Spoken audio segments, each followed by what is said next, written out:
Welcome back to Unraveled Game Thoughts Top 100 Games.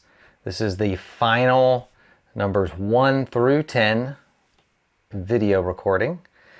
I've had a few folks ask, what are your top 10?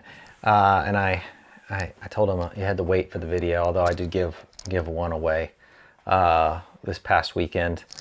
To a friend who asked, but here it is, my top 10 games for this year. As I think I said in a previous video, I think some of this is probably shifted already. I don't know how many of these will be not in the top 10 though.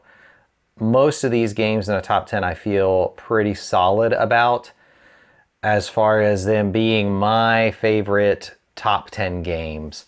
There's only like 2 that kind of jump out to me, maybe 3 that I could see possibly slipping down. I don't think they'd slip far, but I could see maybe a couple slipping out of the top 10 potentially, and I'll talk about those as I get to those. So yeah, here we go. Number 10 is a game I've played. It might be the game I have played longer than any other game that I own. Maybe save like Monopoly or Boggle or something like that that's kind of really old and been around for years and years. I don't even know how long Boggle's been around. I forget if I checked the year it came out or not. I think it's been around for a while. I'm pretty sure I had it growing. I know I had it growing up. I know, because we didn't like how loud the shaker was, and we put foam inside the shaker so that when you shook the Boggle letters, it wouldn't like make as much noise when you were shaking. But anyway, that has nothing to do with my top 10 game, which doesn't require a shaker. My number 10 is Magic the Gathering. And I think I've been playing this game since 1993. A couple years before I graduated high school. Got into it when it was in Revised. Kind of wish I knew how valuable some of those older cards were going to be. Unfortunately, I didn't get into it in alpha and beta, so I think I have like one old beta Hypnotic Spectre that I just kind of hang on to for a collector's item and don't play with. But yeah, I don't have a ton. I might have a few revised dual lands. That's possible, but I've enjoyed Magic, and there are a couple times because life got in the way, I would sell most of my cards, and then I would end up getting back into it later, often through sealed release tournaments and things like that. I would collect cards slowly over the course of a couple years. So I've got a larger number of cards than I really, in some ways, want to have. I know at one point I gave away a bunch of cards. I'm just like, I'm not going to play with these. I'm just going to give them away, and I may half consider doing that again here pretty soon. So, but I enjoy the cards. I just don't want them to take up like a ton of space in my collection. But I love. I usually watch for each set when it comes out, and I'll look through the cards, and I'm usually looking for some kind of like, oh, does that have a neat mechanic that that I really enjoy? And then I might make a deck out of that mechanic, and over time, sometimes those turn into pretty good decks that are, they're tough to beat. And then other times they're kind of like, well, that's fun to play with, but it loses almost every time. Let me try to think of some examples here. If you've watched any of the playthroughs, you might have seen some of those. I posted a couple of the two-handed plays I'm doing, kind of a little tournament with my Magic decks right now. Yeah, I've got... when it comes to some cute Magic mechanics, a couple years ago they came out with one of the new mechanics was called Adventure, and so I thought that was really cool. I didn't really think it was going to be very good, and because it was like you basically could play a card. It would have like an adventure on it, and you could play it as a sorcery. And I'll try to post some pictures of some of the cards from that particular set. And then that would be exiled when you played it as a sorcery or an instant, and then you could then play it from exile as a creature to bring it back into play. And usually they kind of played off each other a little bit. I know one of them was like a Beanstalker Giant. You can pay like 3 mana to go fish a land out of your deck and put it into play tapped, and then that goes to exile, and then it costs like a green and 6 or something to bring back into play, but then its power and toughness is equal to the number of lands that you control. So it would usually be a 7/7 or higher once you brought it back into play, which is kind of cool.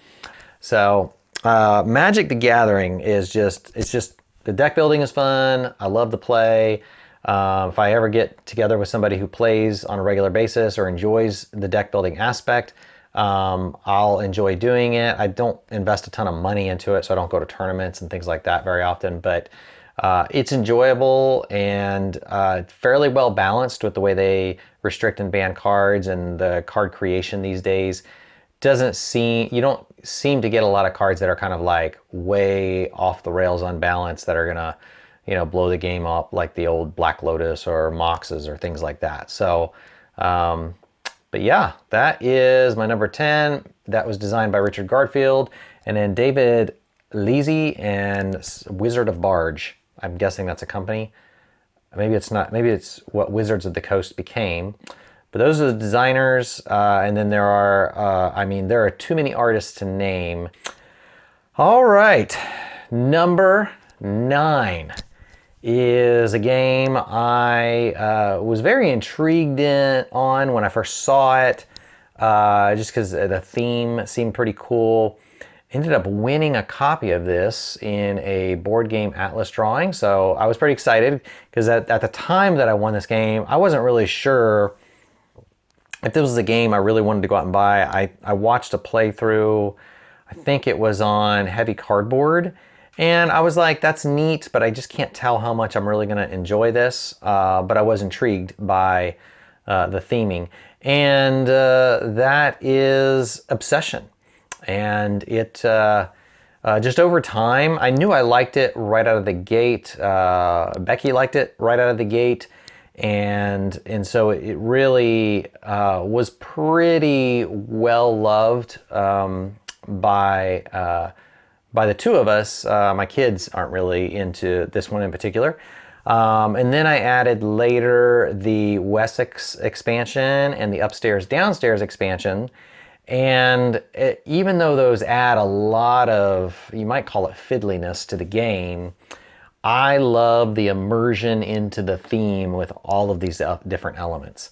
And once you kind of understand how the game plays, a lot of the extras they aren't that meaty. They're not that overwhelming when it comes to overhead. I have found that this is a more challenging game to teach. It doesn't seem like it should be, but I think there's enough subtle rules that it can be a little bit tough to teach. And part of that, the difficulty sometimes could feed in that when I play this game or introduce it, I often introduce it with all of the expansion material. That may not be the most recommended thing to do. I just figure, yeah, if we're going to go in, let's go all in, and then if you like it, we'll get it to the table again. There are a handful of folks that I play with that love this game and will play it anytime, and then there's some people that are like, that's too much for me. But I love the thematicness of it. I know we came across a last name in one of the I think it was a casual guest that was congruent with somebody in my wife's family. And it was like, oh yeah, that person's in our family. And we just thought that was really neat. So I know that Halligan did some research on some of these families and their backgrounds. And this is, of course, designed by Dan Halligan, and the art is by Dan Halligan. So this is just an impressive game that we enjoy every time we get it to the table. So, but But overall, I'd say, you know, because the original box comes with all the boxes you'll need for the expansions, I can fit all the expansion material into the base box, which is fantastic. I'm glad that they designed it that way. Some might argue, well, oh, you designed those extra boxes so that people would want to go buy the expansions. But, you know, if you're going to already come out with, if you know you're coming out with other expansion material, and who knows what kind of deals you have to make with a publisher or whatever to get the base game out and get it published, then I appreciate that you went ahead and threw a box in there, assuming that people might buy that expansion material, and obviously they wouldn't have to, but I kind of enjoyed that about this one. And I knew after playing the first couple of plays, I'm like, well, I'm definitely going to get these extra families that go into this game because it just makes it more fun and more diverse. So that is Obsession at number 9. And yeah, moving right along. Number 8. This is a game, but this next game is another game that I could kind of, there are sometimes I'm like, I really want to play this game and I'll play it over and over again. And then there are other times where I'm like, and so it's a good game. I like it. I mean, it's in my top 10. It's number 8, but it's I sort of a waver sometimes. So that is Great Western Trail. The second edition in particular is the one that I have, by Alexander Pfister and art by Chris Williams. This is my favorite Alexander Pfister game to date. I really like the unique combination of deck building with the cows, but the way the rondel works, and I tend to like a lot of rondel games that I play, and I like this one where it's just like it's a rondel that develops over the course of the game as you put out your player pieces onto the board. You get you create obstacles for your opponents, you create opportunities for yourself, and it makes it a pretty dynamic game over the course of the game, and it's not a long game. When everybody knows how to play, it's pretty fast, and sometimes, the last couple times I played, I honestly felt like it ended, I had to like pay attention to like, all right, we got maybe 2 more rounds, so if I'm gonna make it to deliver my cows to Kansas City, I better go do it fast. And I really have to like streamline my strategy. The first several times I played, I didn't know what I was doing. I just like put everything on the board like I was playing forever and try to do a little bit of everything. Well, that doesn't really work. You really have to kind of hone in on a strategy, whether it's building your action spaces on the board, or whether it's really gathering cows, building up those cowboys, or doing the engineering thing where you're trying to get those train stations, especially the ones around the back edge of the board. It's pretty significant to focus in on a single strategy if you're playing a highly competitive game. Now, if everybody's kind of doing a little bit of everything, it's 6 one way, half dozen the other. So, but Great Western Trail, a lot of fun, fairly thematic. I mean, it's probably largely an abstract game, but the theme feels like it comes through. When you get cowboys, you use them to get cows. When you use craftsmen, you use them to build spaces on the board, and the engineers help you move around the engineer track a little faster. And then you're probably going to be dropping those off as you move around that track at the same time, so that you get the train station tiles moving around. I haven't tried Rails to the North. I've heard mixed things about it. I'm kind of curious. I haven't played the game enough to where I feel like there's not depth to explore as it is. So I don't feel the need for Rails to the North, but I wouldn't mind trying it out at some point. I do play with the orange cows. I think they're called Seminole cows, and I play with those every time now. Once I read the rules on how to play with those, I feel like that's just a great additional cow to throw in there. They're unique aspect of that particular cow. All the other cows just pretty much have point values on them, and you know, they're just worth varying amounts. The Seminole cows are interesting because you start out, when you first get one, you're getting like I think it's like a 2-point cow, and then once you get to Kansas City, if you have one of those in your hand, you can like discard it like out of your deck, and then you pick up the next value. So I think the next one's like a 5 or something, and then if you get that one to Kansas City, then you can then pick up even a higher value one like a 7, which is even more valuable.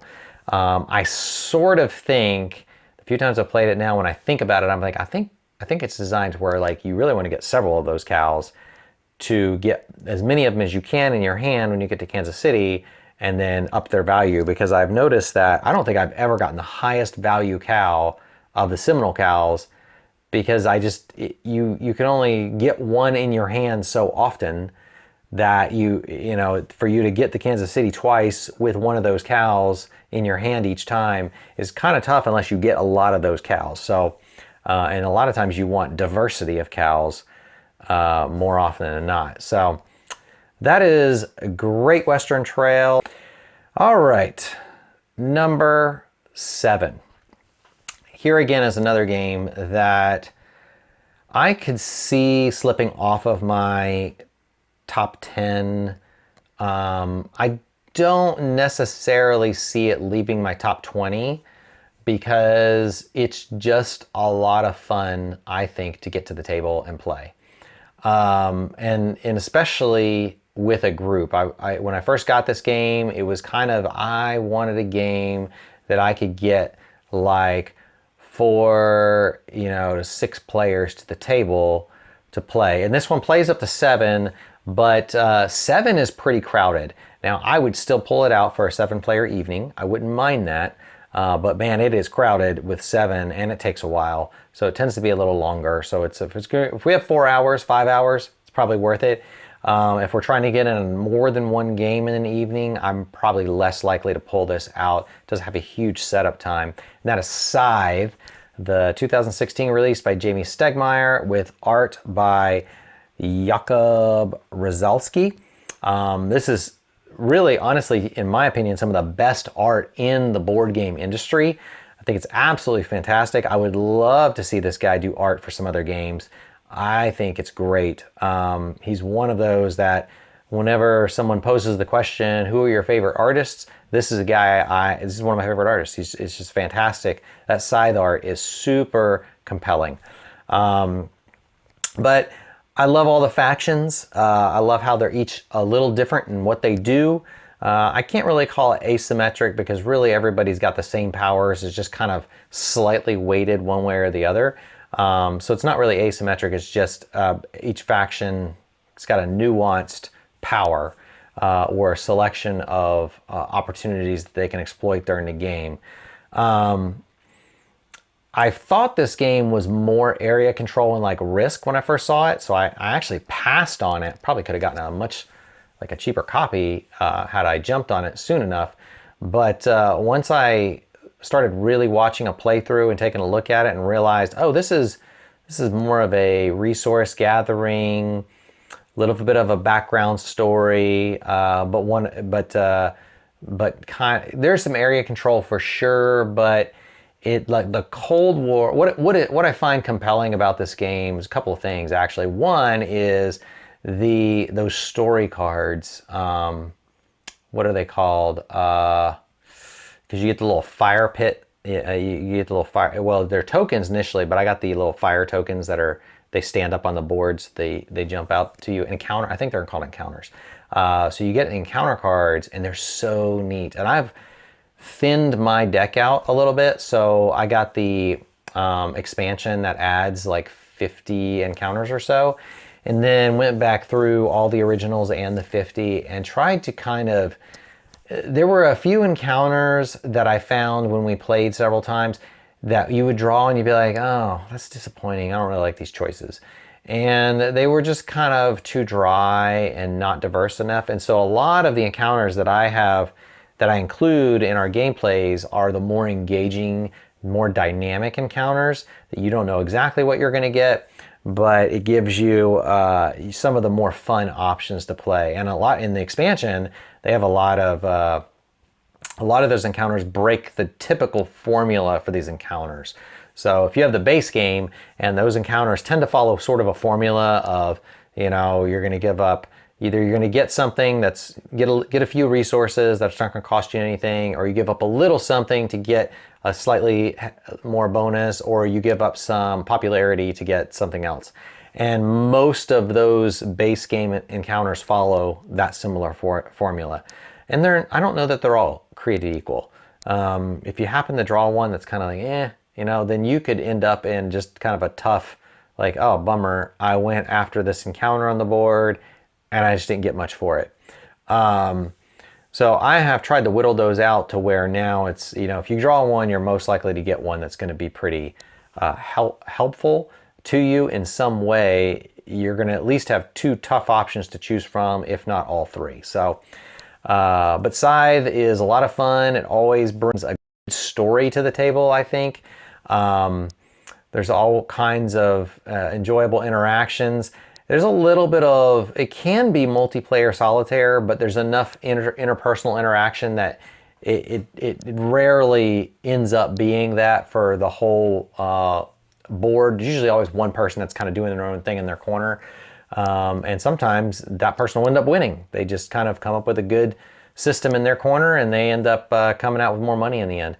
But the Cold War aspect is another kind of really interesting dynamic I like to this game, where you want to battle people, but you kind of don't. And so it's like trying to find that balance between, I want to keep my popularity up, but I also want to go take over these territories and push people around so I can either get to the center, get to the workshop in the middle, and, you know, get a new card to add to my tableau, or, you know, I just want to be able to end the game, get those last couple of stars, and just finish the game out. But Scythe is a lot of fun. Really enjoyed it. Played Rise of Fenris, and have all the faction expansions to the game. Got a lot of upgraded components to this game. Have the extra piece that you can make the map bigger when you're playing 7 players. Even on a 6x4 table, this is a pretty big table hog, and it takes up a lot of space, and it takes probably about an hour every time I set up. And that's with the legendary box and all the folded space stuff in there to help divvy it up. It still takes a while, but it's a lot of fun and I enjoy it. That is Scythe at number 7. Okay, now moving into number 6, we are getting into a section of games. I think most of the games before this were not, I would say they're not as competitive with these top 6. These top 6 are probably the ones I wrestled with the most. Where do I put them? Which one do I like better than other? And I could see these kind of fluctuating back and forth over the years. I wouldn't say any one of them is locked into place, but these are all games that I really enjoy, and I can play them largely over and over again and enjoy it every time, and I just feel like they're fascinating games. Number 6 is by Daniel Tassini and art by Odysseus Stemoglu. And this is my number 1 T game, Teotihuacan, the City of Gods. And I remember I kind of largely ignored this game. I might have watched a playthrough at one point, but I was kind of like, I don't know. And then 2-3 years ago, I saw a copy for like 20 bucks. I don't know, Card House or Game Nerds or something. And I was just like, okay, you know, that looks like it might be fun to try for 20 bucks. And if I, you know, end up not liking it, I'll just trade it away. And I played it, and even the first time I played it, I was like, not 100% sure. I kind of liked it. But the more I played it and the more I learned how all these mechanisms work together as you're going around the board and, you know, trying to streamline how to get up these, the tracks, the temple tracks and the Avenue of the Dead. and utilizing, the first several times I played, my goal was to like, I didn't really understand how aging the workers was terribly, I knew that it increased their power, but I was like, well, I'm just gonna keep them alive as long as I can before they have to ascend. Now, of course, I play much differently, and I'm like, well, let's ascend these guys as fast as we can, and then get more bumps on the Avenue of the Dead. So just over time, and after playing a lot of other games, I keep coming back to this one, and I'm just like, I like it. I've played it on BGA a number of times. I enjoy getting this out. This is one of the games I taught to Becky. She liked it. I think she would be interested in playing it more often. I have played it with the expansions, thanks to my buddy Jeff, who let me borrow the expansions to try it out solo. I can't remember if I played it two-handed or I actually played solo with the expansions. I think I did both. But the pre-classic period and the expansion period and Shadows of Xyle are all they're all good. You don't need the expansions. I would probably enjoy adding them eventually, because I think it's the pre-classic period, having the ability to utilize the asymmetric powers for the gods, I think is really neat, and I think that added a nice dynamic. The altars that go in between, that's probably the piece I could take or leave. I didn't need the altars, but they are interesting when it comes to adding a little more meat to the game and how to play. I do like the obsidian. I think that's really cool. So I enjoy playing with those.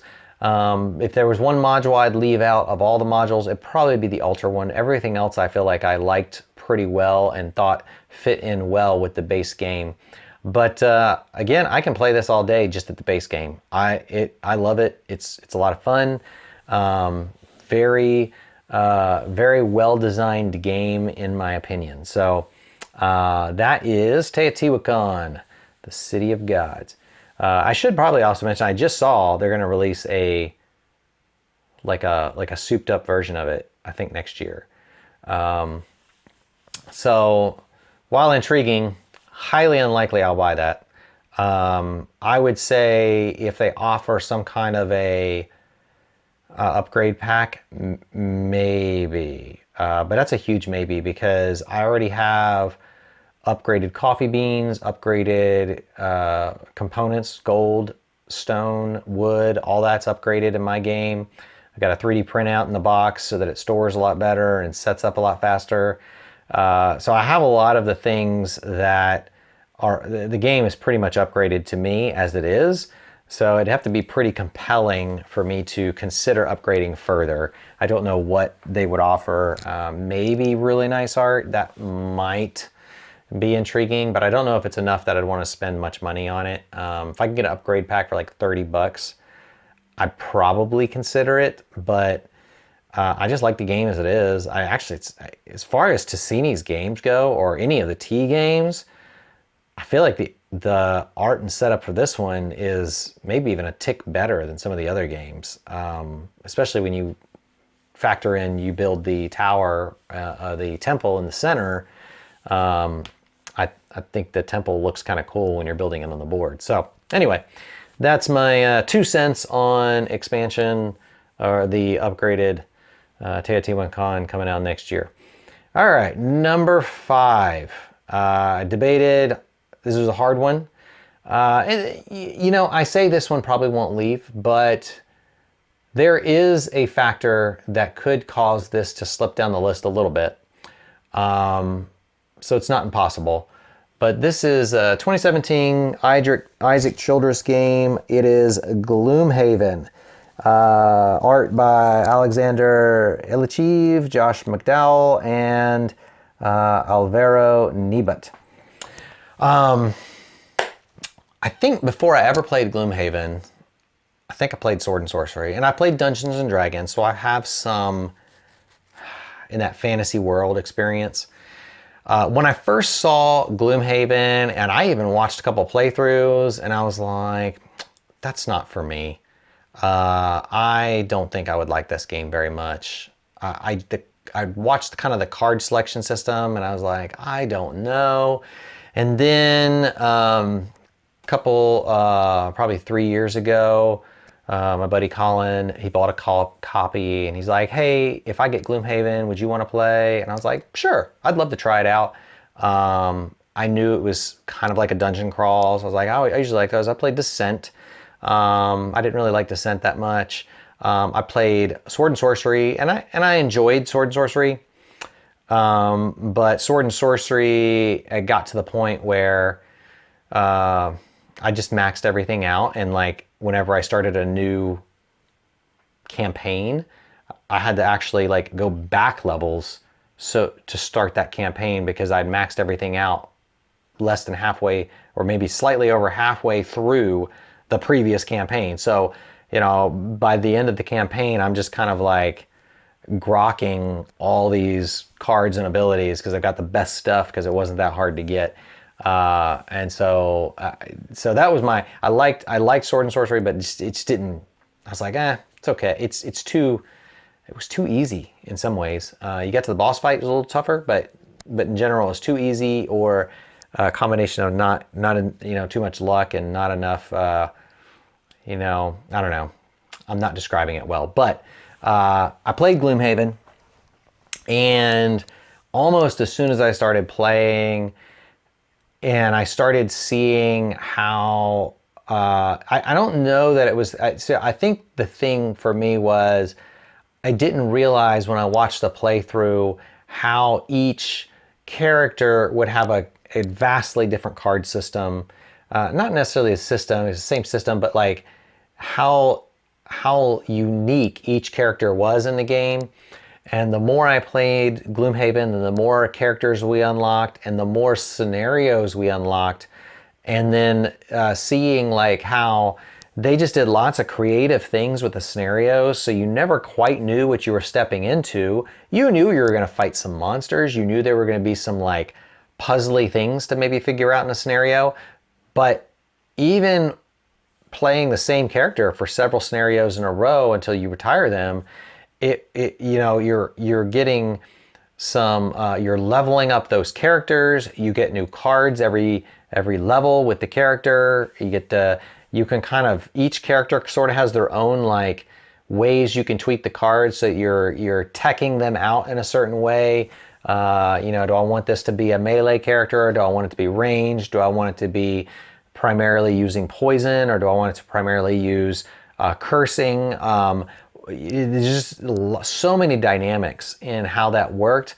And I think we unlocked just about every character in the game. And I enjoyed playing with the vast majority of them. There were a couple that I was like, well, this one's really finicky.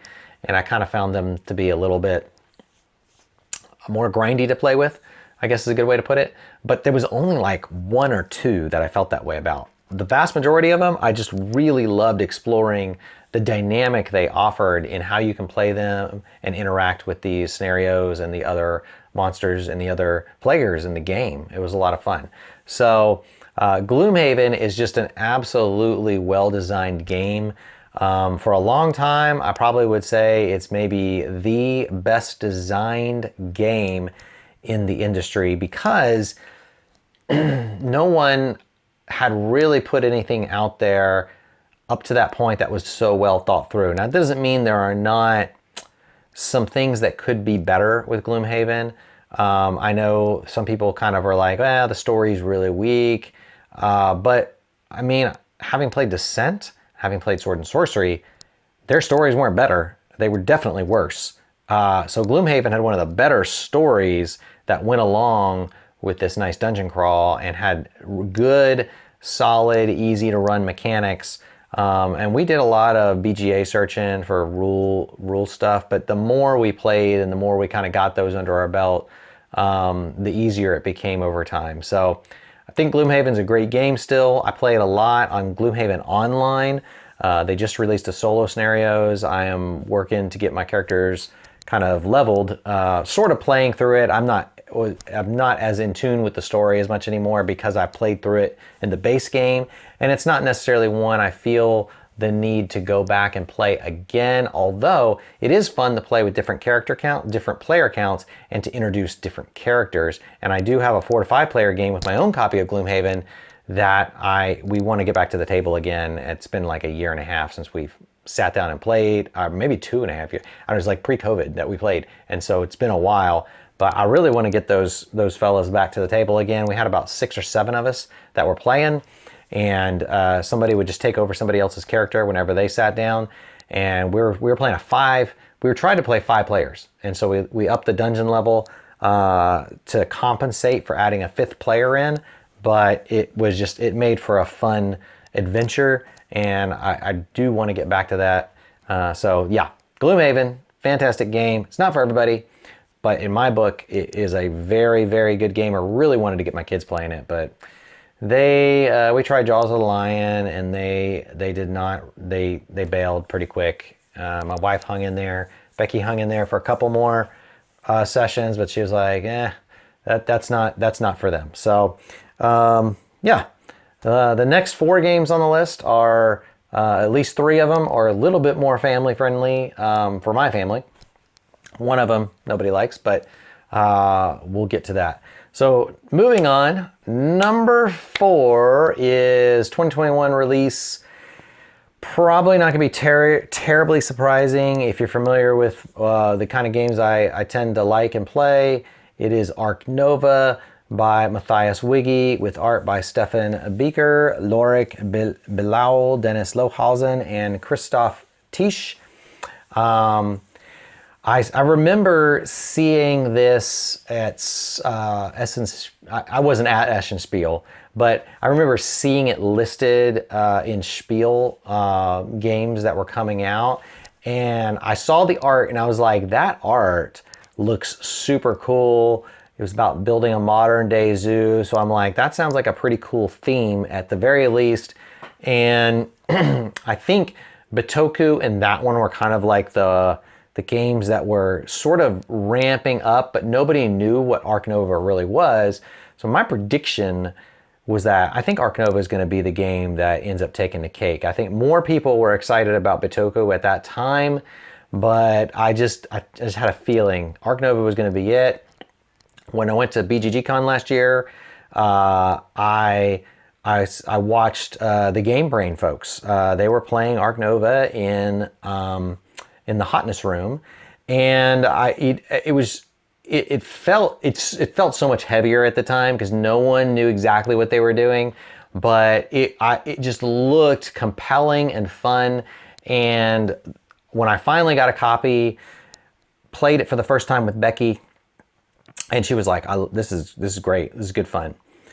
If there's any ding against it, it's that it takes a while to build up. I thought I heard a door.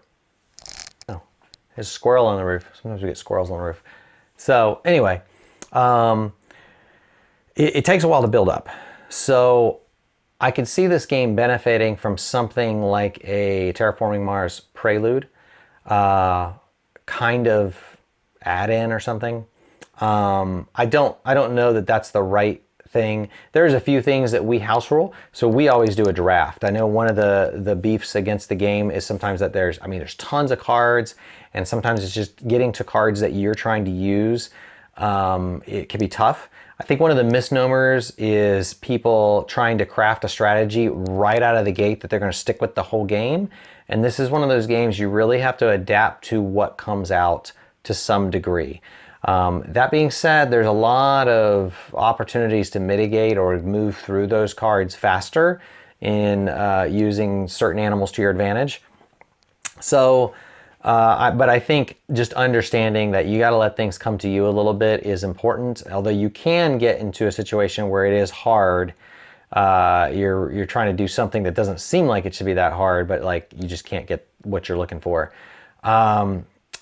We do a draft at the beginning of every game, so you draw your 8, and everybody will, you pick a card, or we'll pick 2 cards. We've done it different ways, and then you pass to your neighbor, and then it keeps going until everybody has 8 cards again.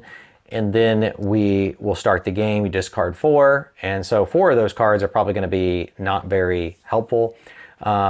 Another house rule that we haven't implemented yet, but we've thought about, is just saying of the first cards you draft, you get to put 2 out just outright. You get to start your tableau with 2 cards in play of your choice. I'm not sure if that will OP the game or not, but the idea is I pick cards that move my appeal up a little faster, so we get to start appeals at different points depending on what we played. So maybe you play a couple of cards that give you some extra power but not as much appeal. Well, that's your choice. You're boosting your hopefully future engine. Or maybe you play cards that you're like, I'm just going to go out and appeal, get my income up, and I'm just going to play cards that give me the most appeal because I get to do them for free. With caveats being you can't play any level 2 cards that require your base cards to be flipped. I disagree that it would replace Terraforming Mars. I enjoy Terraforming Mars. I don't feel like this is the same game as Terraforming Mars. I see there's some similarities with the tags, but I just think this one works so much differently and uses mechanisms in a completely different way. The action selection is great. That kind of comes from the, what was it, the New Dawn. Uses that same, you got 5 things and you pick an action and it moves to the front and everything else slides over. So that's unique. Terraforming Mars doesn't have that. The tags work a little bit like Terraforming Mars, so that's similar. Placing tiles is not, to me, it's not anything like Terraforming Mars because you're placing tiles on your own tableau, and there's a little bit of a Tetris puzzle there with how you do your tiles. So I think that makes a difference, and then you have the unique maps. If you play with the asymmetric maps, that changes things, and I know they just released an additional couple of maps, so I have those in my hold for, I think it was... what was the name of the company that does it? Game Nerds, I think. They released them, so I've got those on pre-order. I guess they're not technically released, they're on pre-order, and then next year they're coming out with the expansion that's going to include some water animals. So I'll get that as soon as I can. That looks really intriguing, and I think it'll add a good bit to the game. I would like to see more universities, which I think is being added in the expansion.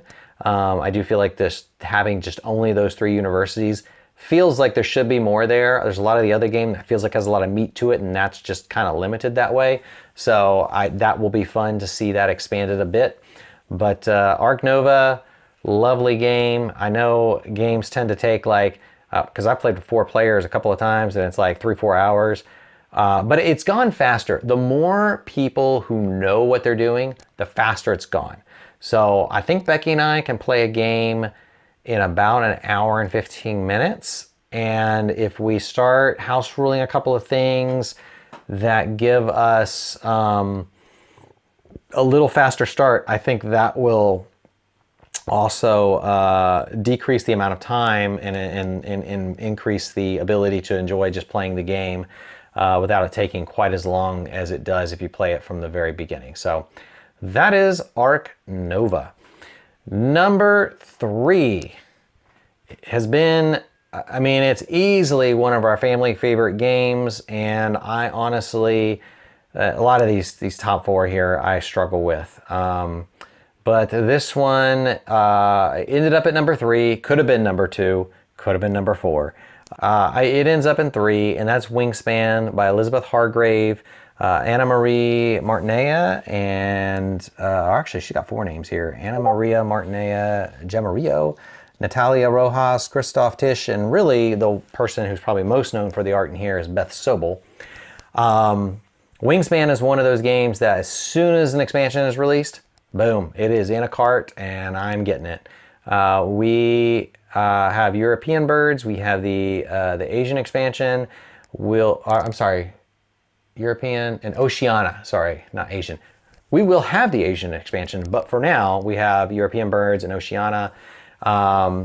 And we just love playing Wingspan. Becky and I will take this anytime we go camping. This comes with us. We take it and we almost always play a game when we're out camping at a picnic table, or if it's too windy, we'll play it in the trailer. But we enjoy this game. We have probably played, I don't know, we've got to be getting close to like 100 plays, if not more, by this point. And I probably played more than that, because I played also on BGA now, and I have the app on my phone, so I played a couple of solo games on my phone. But it is just a delightful game to play. I love the birds, I love the art, I love the way the mechanisms work together in the tableaus and how the engine building works. Looking forward to the next expansion, probably the next 3 expansions. Probably going to add that the new box, the nesting box that's coming out, because otherwise I'm going to have extra boxes on my shelf up here, because I've got everything fitting into the base box right now, but one more expansion, it won't fit in there. So the nesting box will probably have to hold everything. And I love that they're offering the option to just get the expansion coming in the nesting box, where you don't have to like buy the nesting box, buy the expansion, and put it all together. Like, it's going to put it together for you. I think that's great. I can't think of another game that's done that quite this way. So I really appreciate that Stonemaier Games is doing that. But yeah, Wingspan, number 3 game overall. All right, last 2. Number 2, had in my collection for quite a while. It's a 2017 release. It's by Michael Kiesling and Andreas Schmidt, with art by Christian Fiore. And this is Heaven and Ale. I got this when it first came out. I got it largely because I was just kind of coming out of the beer brewing, mostly because my kids were getting older. I didn't have time to brew beer anymore. So hopefully I'll get back into that later, but I like the theme. I would not have been able to tell you at that time that it was going to remain one of my favorite games. And even over time, over the course of playing so many different games, this has just maintained its staying power as a base game. There's an expansion for this, but I've never felt the need to get the expansion. I would love to try it, but the base game to me is just so good, and I feel like it's unique. I mean, it's not over the top crazy like new mechanics. You're going around a rondel, you're picking up an ingredient from around that rondel, or a monk that's going to go to your player mat. So you're building up kind of a tableau, a little bit of an engine building tableau there. And that's going to either make you money or score you points. Or rather, not score points, but raise your ingredient value, the quality of your ingredients. I think what really is unique about this game is that Euro-y, like I have a hard time finding that pivot point in the game where I need to go from really getting my money engine going to getting these ingredients up, and trying to find that right point in the middle of the game to pivot and then get your ingredients to shoot up the track by placing them on the light side of your board. Because you have a dark side, you have a light side. Ingredients and monks you place on the dark side are going to make you money. Ingredients and monks you place on the light side are going to increase the quality of your ingredients. Now the trick is, the ones that increase the quality of your ingredients cost twice as much. So it gets very expensive very quick, and so you got to kind of find a way to balance that. But it's really, it's just a really neat, well-designed game that if I had a hunch, I would not be shocked to see this game like kind of push up the BGA top 100. I don't think it's in the top 100. I think it's like around 120 or something. It might be in the top 100, but I feel like it's one of those games that like gamers over time will eventually gravitate to and say, you know what, this is a really good one that's going to have staying power. Whereas, there'll be other games that kind of like over time they drop off because it was shiny and cool at first, but then it's okay, that's just there's nothing unique or new. And I think it will tend to be that the more unique games will rise to the top, or I'd like to think so. Or if not, then I'll be wrong. But this was one that I think has some uniqueness to it in how it was designed and how it's implemented. So Heaven and Ale, number 2. Number 1. What is my number 1? Number 1 is Brass Birmingham by Martin Wallace, Gavin Brown, and Matt Tolman. and it is art by Lena Cassette, David Forrest, and Damian Mamoliti. Brass Birmingham is just a fantastic economic management game. I can play this game over and over again and not get tired of it. The ever-changing board state, the way the economic mechanisms work together, the sort of that trying to figure out how to manage your money, but it's not all about the money. Like, I played one game where I never took a loan the whole game, and I think I won, but I don't, after playing several times since then, I don't think I won because of that. I barely won that game. And played a game the other day. Buddy took like 6 loans out in the game, and he won. And I mean, it could have been we all played bad, but he scored. He had a good score, around 130. You know, if you're somebody who's played brass a lot and you're much better at it than me, you know, feel free to post in the comments that, you know, your base score is 210. Great. Okay. We're all playing terribly, but that's okay. I have a lot of fun with it. I enjoy it. I hope to continue to try to figure out how to get higher scores out of this game, but I love the process. I love the gameplay. The rulebook is like pretty streamlined for what Chrome is in the game. There's a little bit of Chrome in this game as far as, you know, weird rules. So, you know, coal has different rules than iron, and, you know, you have the rail phase, or you have the canal phase, and you have the rail phase, and there's different rules for those 2 phases. So for a game with this much Chrome, normally I would think, that's too fiddly, but the way it thematically fits in with the history and the gameplay and the mechanic is just very well woven together.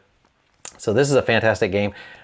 Oddly enough, this is a game, Becky hates this game. She cannot stand the fact that the board state changes so much between her turn and other turns. She would much rather have multiplayer solitaire and not have to really rely or depend on other people. Which is hilarious, but that's okay. I don't need every game to be a family favorite, so this is one that it's my number one. It could shift, but for now I feel comfortable here. It's just a very, very good, enjoyable game, and between this, Heaven and Nail, and Wingspan, it's really hard to say which one is really my favorite. Even Ark Nova kind of fits in there. Gloomhaven, might more easily be in 4, and I could see Gloomhaven shifting especially if I play Frosthaven. It turns out that fixes anything that's kind of like a little tiddly thing that people don't like about Gloomhaven. Then Frosthaven could end up moving up into the top 10, and then Gloomhaven shifts down to, like, I don't know, in the top 20. But Brass Birmingham, Heaven and Nail, Wingspan, all very, very, very good. I have a hard time seeing them move out of my top 10. But even the top 5, these are games that will be hard to push out, because I have not yet come across games that really fit the unique things that I like and the mechanisms that I like in games to push them out. So those are my 1 through 10 of my top 100. If you watched all the videos, heck, if you only watched this video, then thanks for watching. I'd love to hear what your comments are, what your thoughts are. If you are familiar with gaming with me, or you're somebody that's gamed with me on BGA or been on discussion boards on Board Game Atlas or any of those things, and you're like, man, I can't believe this is in your top 10. That just shocks me. Post a comment. I'd love to hear what the thoughts are. Thanks for joining me, and have a great afternoon.